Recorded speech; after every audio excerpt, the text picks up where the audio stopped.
Hello and welcome to the story behind the story. I am joined by the lovely Miss Kristin Adkins. Welcome, Kristin. Hi. So excited to be here. Yeah. So I'm just going to jump in and have you introduce yourself and talk a little bit about what you do.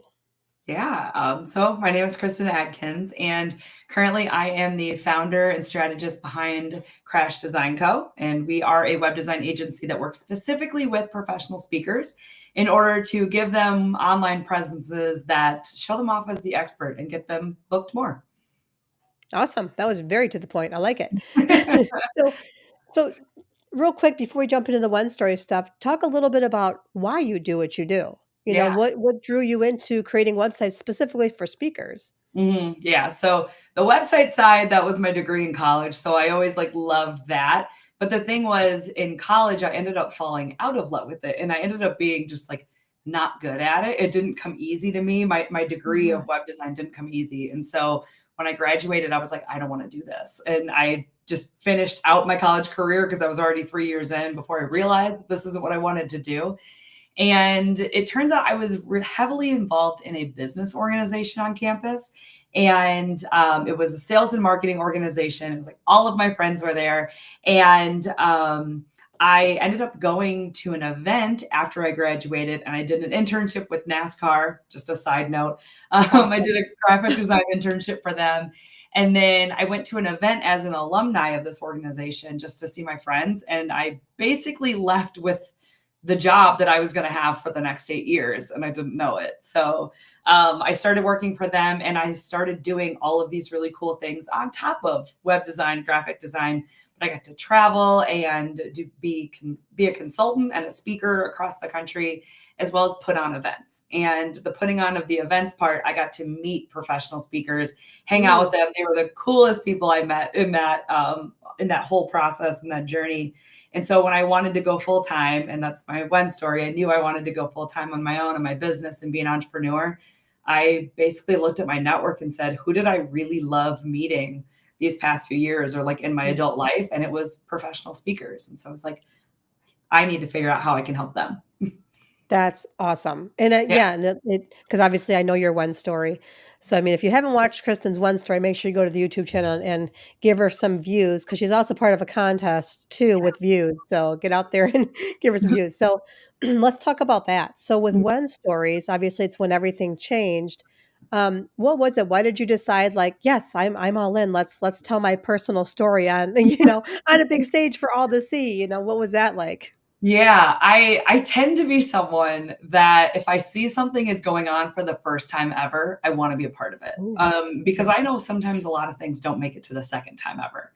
And so I want to get that experience. And speaking is something that, my clients do all the time. I'm watching them do it. I've gotten to see a few of them on stage, like in person before, and it's so inspiring. And sometimes I'm like, I could do that. I definitely could do that. And we were at you had invited me to Warrior Unchained, your event, and Mhm. that's when you started talking about it.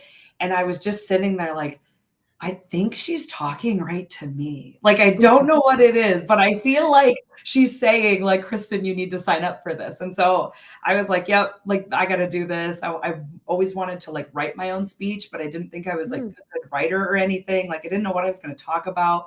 And so when you said that and you were like, oh, you get coaching, I was like, that's it. That's the perfect thing. That's exactly what I need. And then being able to be an author as well, I was like, yeah, it was the easiest yes ever. So that was why I signed up for One Oh, Stories. that's really cool, and I don't think I've ever asked you that question before, so that's really interesting to know that I the marketing was on point apparently You for were that. on stage and I swear you were looking right at me and you were only speaking to me in that room. Even though I was sitting next to other people that ended up being One Right. Story speakers.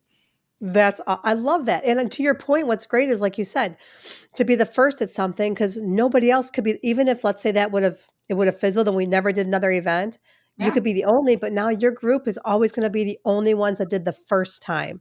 right. Like, you guys set the bar, and you guys set the bar high with all the stories, you know?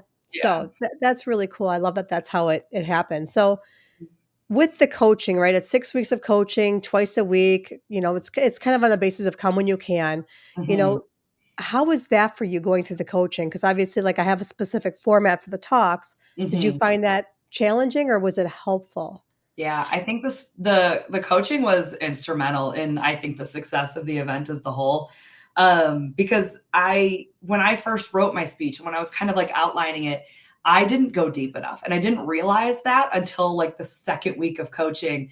And you had been, kind of telling us that you were writing your own speech, and in you sharing how you were feeling the same way that we were all feeling, I think I was just like, I do have to go deeper. Like I do feel like I Yeah, realized in the writing process that when everything changed for me was originally just going to be when I quit my job and went out on my own. And right. yes, sure, that is the when everything changed, but the reason I quit my job and like what all led up to that was like a lifetime of things all happening at once. Then I was like, oh wait, that's the actual reason. So I think my story would have been far more surface level if it wasn't for the coaching, and it definitely wouldn't have made it wouldn't have been complete, because I Mm, think we've talked about this, it was like week 5 or 6, you had said something and you were like, Kristen, that's why you do this thing. And because I work with speakers and it was the telling of the story, and when I finally got to that part and I was just kind of rambling in one of our coaching sessions, you were like, wait, you were like, hold on, what did you just say? And then like that's how it got to, oh wait a minute, I really do work with who I want to work with, and tell my story because I want to tell the stories of other people too, because it's important. And like yeah. we all have them. I love when those moments happen. So we had some of Yeah. those with the next group that's going through, kind of the same thing. Because once I learn what you do, I'm always listening. As you Mhm. like I said, in the coaching, what I like is the community that gets built and everybody goes a little bit deeper because they feel as you move on, of course, and you get to know each other. Yeah. And like the stuff that you were sharing, that I'm just like, all these bells are going off. I'm like, oh my God, this is why she does what she does. This makes so much sense, Yeah, you I know? never connected that. In my head, I was just kind of what my first answer was. I work with speakers because Yeah. I know speakers and I like speakers. That's why. And like, no, it's actually because I feel like people have a voice and we need to amplify those things. And so, Yeah. which is And, why I feel and like you and I get along so well. right? Well, and you get to tell their whole story, obviously it goes around like with your dad and writing his Yeah. obituary and those things. But like, while we're here, where does it say what we do and what we love and what we're passionate about and all the big things that we're doing? So you get to Yeah. do that for speakers that you work with, which is super cool to me, Yeah, you and I think know? it's changed how I approach my clients as well since I've been doing this, because I feel like Yeah. I'm even more, in tune to, hey, you've got a deep story. And my clients do. They always have like some Yeah. story that sometimes they're a little scared to say, or they might not share with me as just like their web designer. And then we get it out of them. And the product at the end is just 10 times better than it would have been had they not told me their story.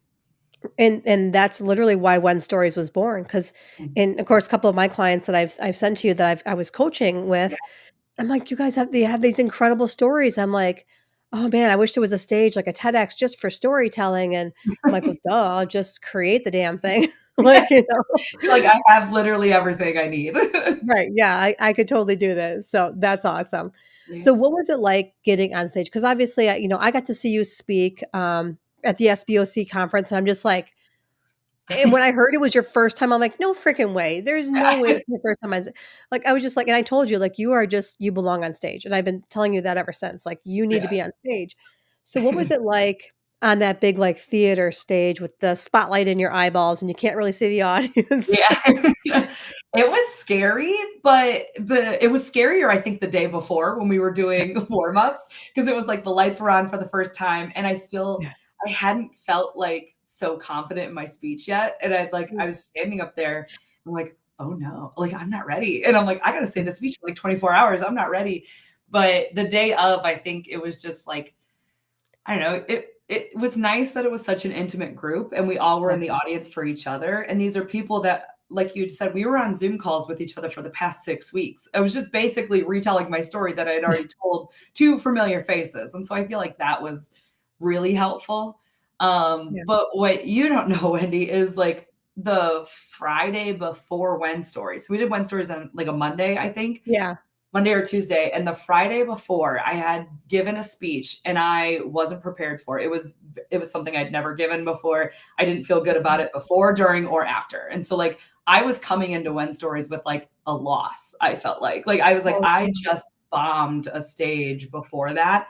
And I was like, okay, I can't do that 2 times in a row. And I was like, this one's like the big one. And so the 24 hours between us doing our stage like practice and actually going on stage, I didn't stop saying my speech. I like Oh my sat my God. husband down and made him like listen to me because I was like, I need to say this without stopping, without being able to stop, and just like going through it. And so being on the Wow. stage, I felt like was relaxing because at that point Okay. I'd been so stressed about it. And then it was just like you know what, we're good. We're good. Wow, yeah, you didn't show it, like, I no clue that that had happened, but it's Yeah. kind of a good thing that you didn't kinda say that out loud because that sometimes reaffirms, like, "Oh, man, this didn't work out," or Yeah. whatever. But I yeah, you and I knocked it and out. I didn't tell anybody that. The only people that knew that I bombed that speech were the people in the room, and even then, some of them, like, barely knew, but, like, I expected better of Right. myself is essentially what it was, and one of my best friends was in the room, and we had, like, a break in between, like, 2 sections of my talk, and I walked up to her, and I was like, I don't know how to land this plane. I was just like, I'm lost. And then in my head, like I drove all the way back. This was in Kalamazoo, Michigan. I drove all the way back and I just kept saying my when speech because I'm like, that can't happen again. So I Oh was my like, okay, we got this. You know, and this is why I've told everyone, like, rehearsals are so important because Yeah. it's one thing to know your talk and practice it in your home, but then to get on that stage, it Mhm. can be really intimidating and your mind will go blank at some point, Yep. you know? And I mine mean, did. even yeah, and even when I was gonna and I wasn't really gonna even practice that day during rehearsal, I'm like, "Meh, I got this, no big deal," right? I've been speaking for 7.5 years. And then I got on stage, I'm like, "Well, I'll just run through it." And I had a lump in my throat, I'm like, "Oh, shit." Like, this is so much harder doing this story than Yeah. any other thing I've talked about on stage. So Mhm. it gave me a very good perspective for what I'm asking you and everybody else, that Yeah. went through this and who's gonna go through this, what that feeling is like. 'Cause Mhm. personal Yeah. stories are different than, teaching a master class or, Right, or, like, setting up my computer where I could sit there and have the outline right in front of me and, just act like I'm looking into the camera or something, but, like, you're Right, on stage and you're vulnerable, but I had practiced so much, and I still left some stuff out, and that's okay. No speech is ever gonna be exactly how you write it, but, right. um, it was like it felt good. I went off the stage knowing I was like, "I did it. I did well." Good, yeah, yeah, everyone in the audience and that's the other thing too is moving forward, we're not going to ever do a ticketed, Yeah, you know, attendees. It just are the people that we know, like, and trust in the audience, yeah, our people, our supporters and stuff, so I because love to your point, that's important to look out and not see 100 strangers where it right, feels so official that there's yeah. so much more intimidation there, you Yeah. know? And it was funny, So like, during Men's mhm, Stories, you were like, if you get lost, like, you can stop, we can figure it yeah, out, and I feel like no one really had that moment of, "Oh, yeah. no, like, I wanna run off the stage," type of thing. It was just like, "No, we're just gonna move on." Yeah, yeah, I was surprised, I really thought that we'd have, 1 or 2 that might be like, "Okay, I Right. lost my spot," just naturally happens, Mhm. but just kinda giving guys the out, like, "Hey, yeah, we're streaming it, people on the stream, they don't it's fine." Yeah, They'd understand, but, like, we can edit it, doesn't have to be yeah. perfect, but I'm so glad that everyone just kinda pushed through those jitters, and Mhm. even, who was it? Jen Frederickson, her slides wouldn't advance, and Oh so my gosh, and she killed it, like she did. Yeah, so pretty impressed. Yeah. So what has things like been, since When Stories for you? Anything come about or Yes, actually, this is really exciting. I've Ooh, been holding the secret in because I've been wanting to ooh, tell you about this thing. Well, first of okay. all, it's been really cool seeing people come up to me and say like, "Hey, I watched your Wen story or I read it." People have told like my husband, like one of his best friends read my speech. I was like, "What?" Like that. It was so cool and like That's awesome. unexpected.